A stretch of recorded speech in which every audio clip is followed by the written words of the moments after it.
So the USA made it all the way to the quarterfinals. Now they survived the group stage, top of the group, and now it's time to talk about the quarterfinals, not just for the USA, but for the whole quarterfinals in general. And today I'm joined by, all the way from England, Jake from FIFAmerica. Welcome to the channel, bro. What's up?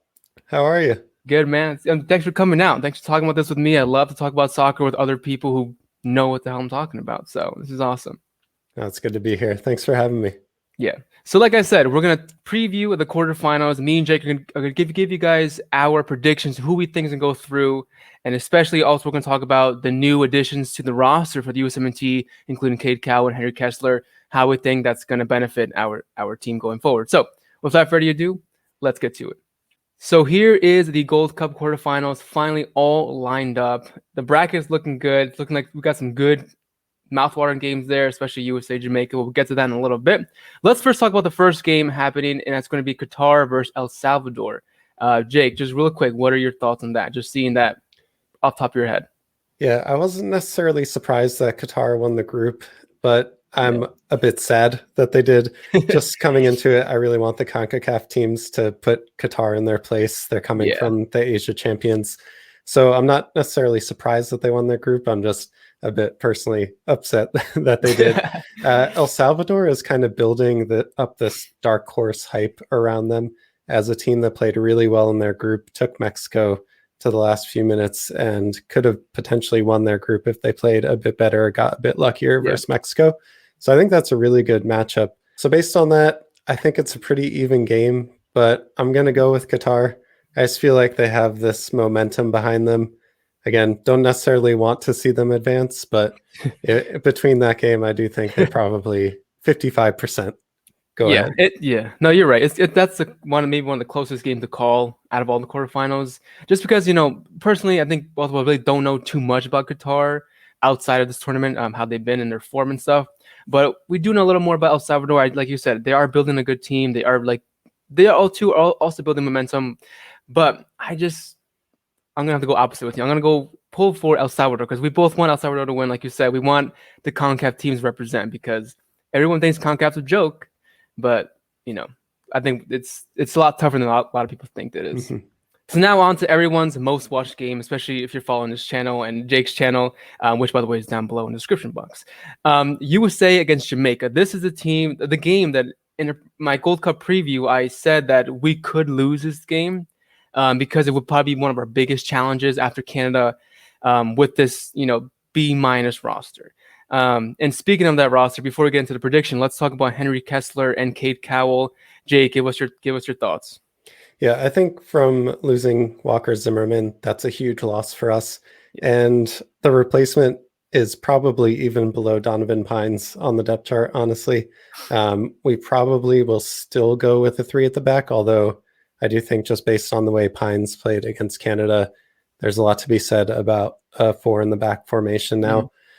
Mm-hmm. The Cade Cowell replacement, though, is really interesting to me because I actually do think he could potentially get some playing time in these knockout rounds. And I know there's some talk about him being eligible for Mexico and the US, but he has even stated on the record a few weeks ago that he was happy to cap tie himself to the US. So I actually think he's ready to be on the field if we need him. Mm-hmm. I just don't know if Greg trusts him enough to put him into a knockout game. Yeah.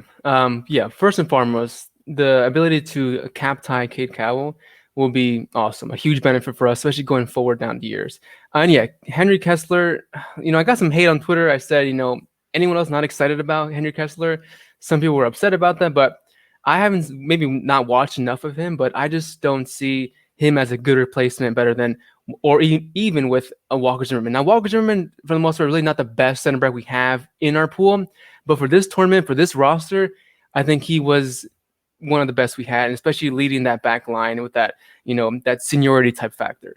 But Henry Kessler, like you said, a little bit under Donovan Pines, maybe even equal, not sure, but nothing really gets me excited. But we're going to see how it plays out. Cade Cowell, I hope he does come in. I think it all depends on Paul Arriola, see how his injuries going forward. But if he does come in, we capped on him. Awesome. Yes, I do think he will get playing time. Just, the lack of wingers we had, the lack of width in this team, we need to find someone who could play on the wings. Like Hoppy, he did good, I think, but That's not his natural position. And Cade Cowell, I think he can play on the wings if needed. So it could benefit us in the long run. Okay, That's let's the go. weird thing for me is that Cade Cowell as well is a striker first, at least now, Yeah. and does play on the wing sometimes. Yeah. Whereas Paul Arriola and Jonathan Lewis are really our only out and out wingers. So for me, it's kind of like, yeah, we have Matthew Hoppe that can play on the wing. We have Mm-hmm. now Cade Cowell that can play on the wing, but he's still calling in forwards that play on the wing sometimes. But yeah, asking our strikers to play on the wings, asking a lot of them, but it's going to be put to the test in the quarterfinals against Jamaica. And like I said earlier, this is going to be a big game for us, a big challenge. I think Jamaica rested a lot of their starters, maybe just a couple of them against Costa Rica in the group stage because they didn't want to meet Mexico in that bracket. They want to be on the USA bracket, which to me speaks like, okay, so they think they can beat USA and not Mexico. So then that worries me because maybe they're like they got a game plan ready. They know how to beat us. They know that this team is not as strong as Mexico's, which in reality, it's really not. But Jake, tell me what your thoughts on the game. Yeah, I think a lot of people talked about Jamaica resting their starters because they wanted to play the US. I think it's more about they didn't really care either way. Yeah. Like if they lost the game and played the US, then fine, they still feel comfortable against us. Jamaica as a team, I think it's really good to just think about all of these teams in the knockouts have had their struggles throughout the tournament so far. Mhm. Even Mexico, who's the heavy favorites, tied their first game and didn't win any of their group stage games convincingly. So Yeah. for Jamaica, they come into this game not in great form, but they do have the best player left in the tournament, Leon Bailey, after Lozano went out for injury, and they have the Mhm. best goalkeeper, Andre Blake. So Yep. when you put those two factors into a knockout game in a tournament, there's no reason why they can't win this game. I just think the quality throughout the rest of the team is lacking behind the US. Yeah. No, I agree. Yeah, Andre Blake, my freaking Philadelphia Union boy, he I think is definitely a better goalkeeper than Matt Turner. I think one of the best, if not the best, goalkeeper in MLS. Just had to plug that real quick. Yeah, Leon Bailey looking good so far. And you compare Leon Bailey with anybody else on our roster, I'm just like no one really is on his level. Mhm. Like we have good players, but they're not really you know, succeeding the way he's succeeding abroad in Europe. So that is something to worry about. Now, if I have to pick who I think is going to win this game, I honestly, Jake, I have to go. It's 50-50. I can see USA winning it. It's not going to be an easy win or not going to be a pretty win. It's going to be an ugly grind out, probably 1-0 win, even probably penalties. But Jamaica also has the ability to defeat us and the skill and some good big players that could hit us on the counter, hit us just in general, and we could just lose to them. So I mean, you know what? I have to go with USA just because I don't want to be too biased. Well, I am biased, but I'm going to be biased and hit USA. I'm going to go full bias. I do think the US Yeah. takes this one. I don't think it's out of the realm of possibility. Like 50-50 is probably fair. But the US, I just feel like on the whole has a bit more quality. And in 100 games, I think we win 51 of those. So you're asking me who's going to win on Sunday. I think it's the US. That's going to be close. And I'm scared. And you all should be scared because this is going to be a huge Yes. test for us. And if it does happen in the semifinals, I think we could meet maybe El Salvador or Qatar. And I think we do have the ability to beat both those teams. At least we should beat both of those teams. So like I said, this is going to be a big test for us. Semifinals, maybe not as strong as this one, but definitely this is a big test. Jake, real quick, Mexico and Honduras. Someone asked you who's going to go, who's going to win. I mean, Mexico. They're still the favorites for me. Yeah. The only thing I can see happening here to change that is Honduras are the kings of CONCACAFing. So if they get a goal early or if I they like have that. any type of tie going into the end of the game, they are the team that can waste time, that can fake injuries, that can Yes. just avoid red cards. There's always a chance that Honduras And screws something aggressive. up. Yeah. But I do think Mexico is absolutely the stronger team there. Yeah. Yeah. And like you said earlier, Mexico did struggle. At least they didn't win convincingly in Mhm. either of their games in the group stage. Like you said, they tied their first game. So this is gonna be not an easy game for them. It's gonna be hard. Honduras, like you said, CONCACAF is their prime thing, and they will put Mexico to the test. Like they're gonna press Mexico. Mexico has to give it everything they got to get past Honduras. But yeah, Mexico is definitely gonna get through. Now let's go on to Costa Rica and Canada. I think another game that could go either way. But if I have to pick, I do have to go with Canada. I know maybe some people are gonna be freak out about it, but I just think that they are looking good. Tejan Buchanan, of course, one of their star players right now, especially with the absence of Alfonso Davies, which Mhm. is an unfortunate big hit for them. But Costa Rica, if you were a tactical manager, you would say an aging Costa Rica. But it's true. This team is not maybe the same Costa Rica we used to seeing. I think Canada on their day could edge them out. And I think this will be their day. What do you think, Jake? I agree with you. After Canada's injuries from the US game, they're missing two of their starting strikers now with Io Akinola going out of the tournament. At the Mhm. same time, they completely played us off the pitch in our group Yeah. game.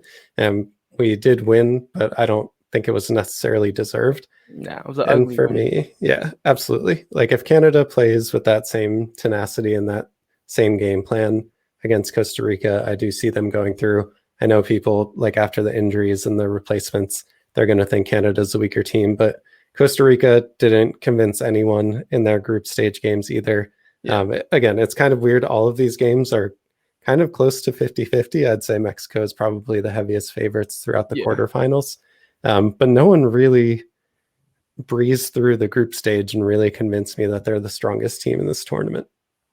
Yeah. There's no, besides Mexico, like even not as much recently after the group stage, there's Mm. not a team here in the quarterfinals I can be like, yeah, they'll steamroll every team, go all the way, win the final easily. Like Mexico has a squad to do so, but the way they've been playing, the way they looked, it doesn't look so convincing. But either way, I think we're in for some really good mouthwatering quarterfinals. USA Jamaica probably the highlight for most people, and then of course Costa Rica Canada. That's gonna be a really good game for you Canadians out there. But yeah, I have to go for my USA channel. USA should win against Jamaica. If not, well, we can all cry together here. It'll make for some interesting videos. Yeah, right. USA rants incoming. Don't forget. Yes. That's all I have for you guys today. Jake, thanks so much for coming to the channel. Please let everyone know on the channel where they can find you online. Yeah. So just first of all, thanks for having me on, Drew. You're one of the first people on USMNT YouTube to do this. So pave the way for people like me. I just appreciate that you have me on. And where you can find me, FIFAmerica is my YouTube channel. Right now I'm doing a 30 and 30 series where I'm giving a new video every day throughout the summer until August 3rd. So if you're out of Drew's content and you want to find some more videos, come find me. But on Twitter, American Fief. Otherwise, I just really appreciate being on and any support.